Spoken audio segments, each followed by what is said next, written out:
Grüezi Leute.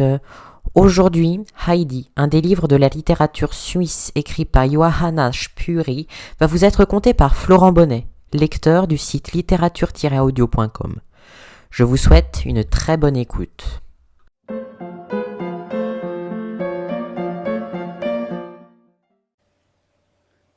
Chapitre 9. Le maître de la maison apprend toutes sortes de choses surprenantes. Quelques jours après ces événements, une grande animation régnait dans la maison Sesemann. C'était un continuel va-et-vient dans les escaliers. Le maître de la maison revenait de voyage, et comme en pareil cas, il ne manquait jamais de rapporter une quantité de jolies choses. Sébastien et Tinette avaient fort à faire à sortir les paquets de la voiture et à les monter au premier étage.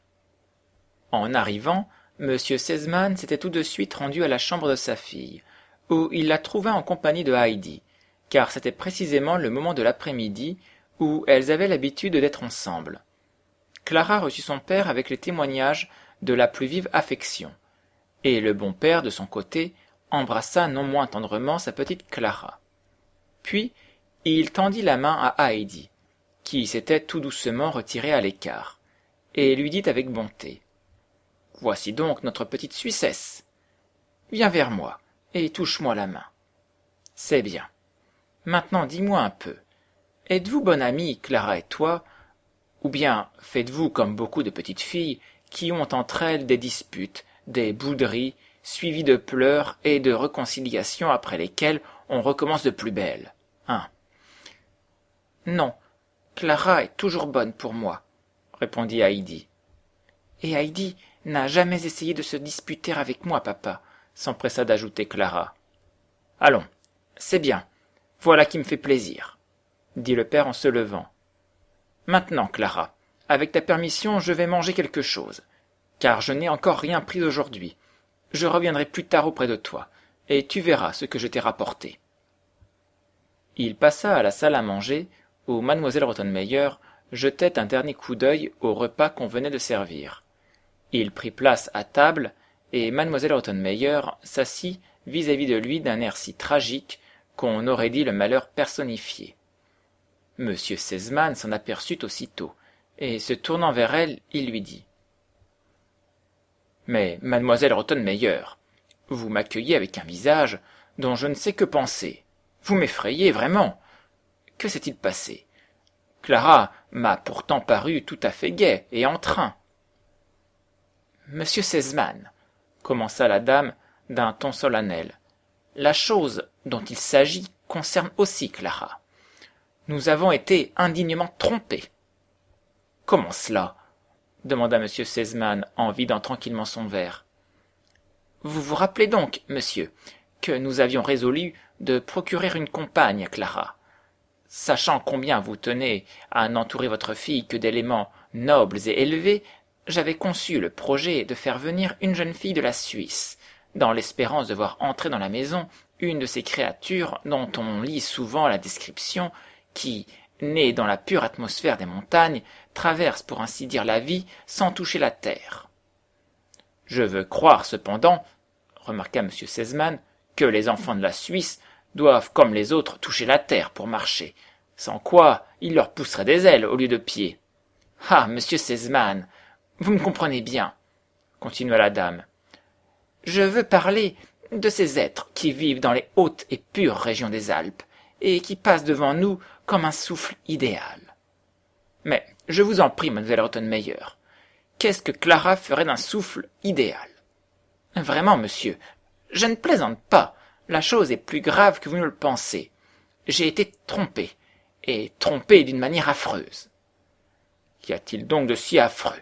Cet enfant ne me fait pas du tout un effet si terrible, continua M. Sesemann.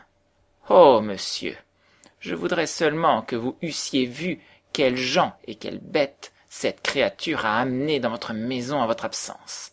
Demandez à monsieur le candidat, il en sait quelque chose. Des bêtes? Je ne vous comprends pas, mademoiselle Rottenmeier. Aussi est-ce incompréhensible. Toute la conduite de cet enfant est incompréhensible, d'un bout à l'autre, et on ne peut se l'expliquer que par les preuves de véritable folie qu'elle a déjà données. Jusque-là, M. Sesemann n'avait pas attaché grande importance à l'affaire. Mais un dérangement d'esprit, cela pouvait avoir pour sa fille les conséquences les plus sérieuses. Il scruta attentivement le visage de mademoiselle Rottenmeier, comme pour s'assurer qu'elle était elle-même dans son bon sens. Au même moment, la porte s'ouvrit, et on annonça monsieur le candidat. « Ah, voici monsieur le candidat qui arrive à propos, pour nous donner des éclaircissements !» s'écria M. Sesemann, en tendant la main au nouveau venu. « Arrivez, arrivez, asseyez-vous près de moi. Monsieur le candidat prendra une tasse de café noir, mademoiselle Rottenmeier. Asseyez-vous donc, pas de compliments. Et maintenant, monsieur, dites-moi, je vous prie, ce qui se passe au sujet de l'enfant qui est entré dans la maison comme compagne pour Clara, et à laquelle vous donnez des leçons. Que signifient des bêtes dont elle aurait rempli la maison? Et que pensez-vous de son état mental? » Avant de répondre, monsieur le candidat voulut exprimer à M. Sesemann la joie qu'il éprouvait de son heureux retour et lui souhaiter la bienvenue, étant venu tout exprès dans cette intention. Mais M. Sesemann le pressa de le renseigner sans tarder sur les points qu'il lui avait exposés. Et le candidat commença enfin.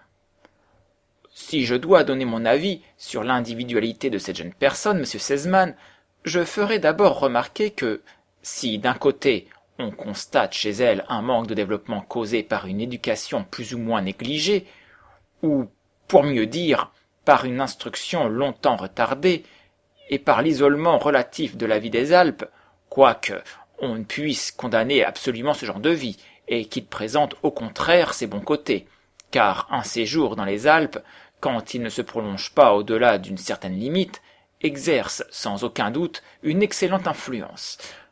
Mon cher monsieur, interrompit M. Sesemann, vous vous donnez vraiment trop de peine. Dites-moi seulement ceci, cet enfant vous a-t-elle aussi causé de la frayeur en introduisant des bêtes dans la maison? Et que pensez-vous en général de sa société pour ma fille?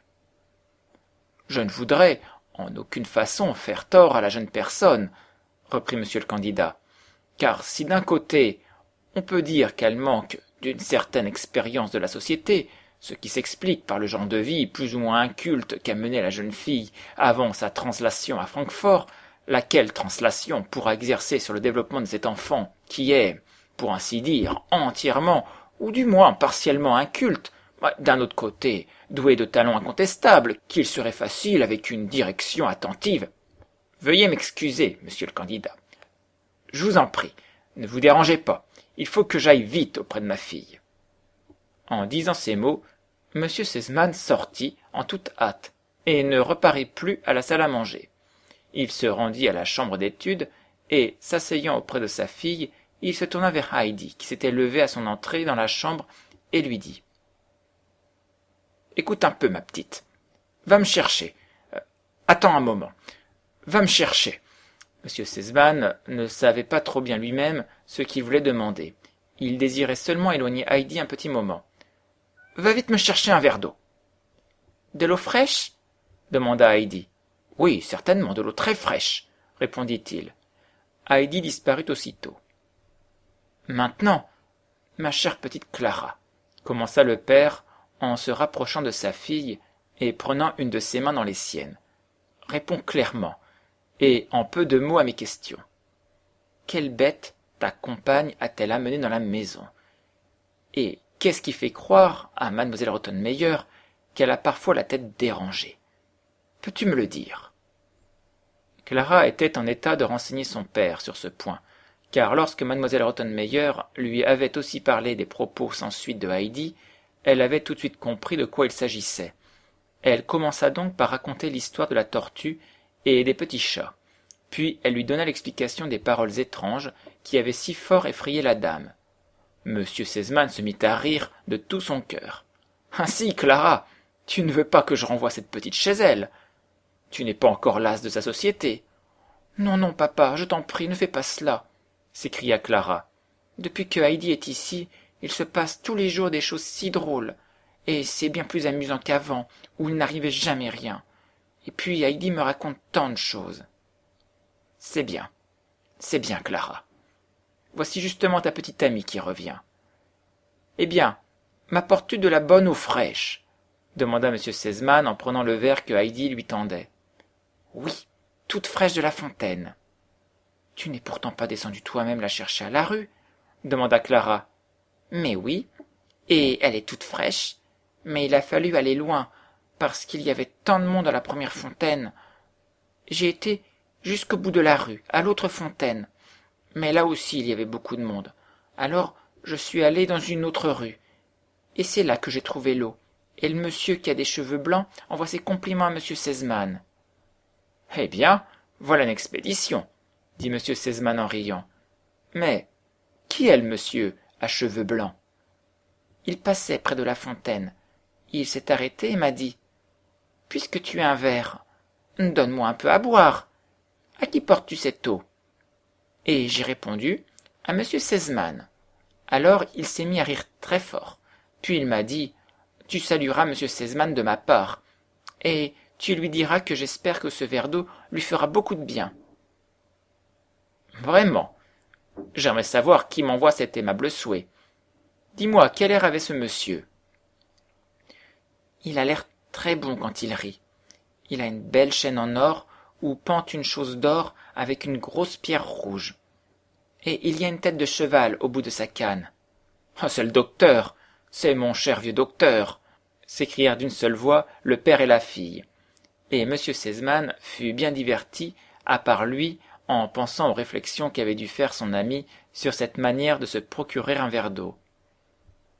Le soir de ce même jour, M. Sesemann, se trouvant seul avec Mlle Rottenmeier, qui avait à lui parler des affaires du ménage, en profita pour lui annoncer que la petite compagne de sa fille resterait dans la maison, puisqu'il avait constaté par lui-même qu'elle était dans un état tout à fait normal, et que sa société était plus agréable à Clara qu'aucune autre.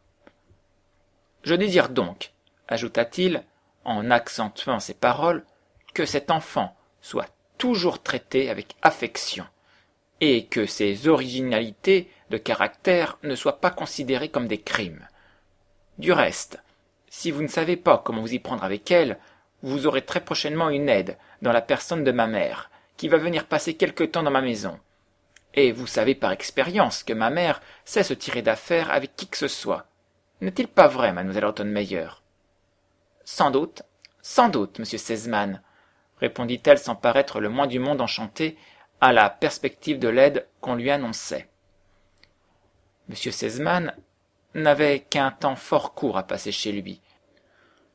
Au bout de 15 jours, il dut repartir pour Paris, où le rappelaient ses affaires. Il consola sa fille de cette nouvelle absence en lui annonçant aussi l'arrivée très prochaine de la grand-maman. En effet, à peine avait-il quitté Francfort qu'on reçut une lettre de Madame Sesemann, annonçant son départ de Holstein, où elle avait ses propriétés, et demandant qu'on envoyât la voiture l'attendre à la gare le jour suivant. Cette nouvelle remplit Clara de joie, et elle se mit à raconter à sa petite compagne tant de choses sur Madame Sesemann que dès le soir même, Heidi commença à parler aussi de l'arrivée de grand-maman. Mademoiselle Rottenmeier, qui l'entendit, lui jeta un regard de désapprobation. Mais Heidi n'y prit pas garde, car elle se sentait un objet de mécontentement permanent de la part de la dame. Plus tard, comme elle se rendait dans sa chambre à coucher, mademoiselle Rottenmeier la fit d'abord entrer dans la sienne et lui déclara qu'elle ne devait jamais se permettre d'appeler Madame Sesemann grand-maman, mais seulement Madame la conseillère, parce que c'était son titre habituel. « As-tu compris ?» ajouta-t-elle d'un ton si peu encourageant que Heidi n'osa plus rien demander, quoiqu'elle n'eût pas bien saisi ce titre tout nouveau pour elle.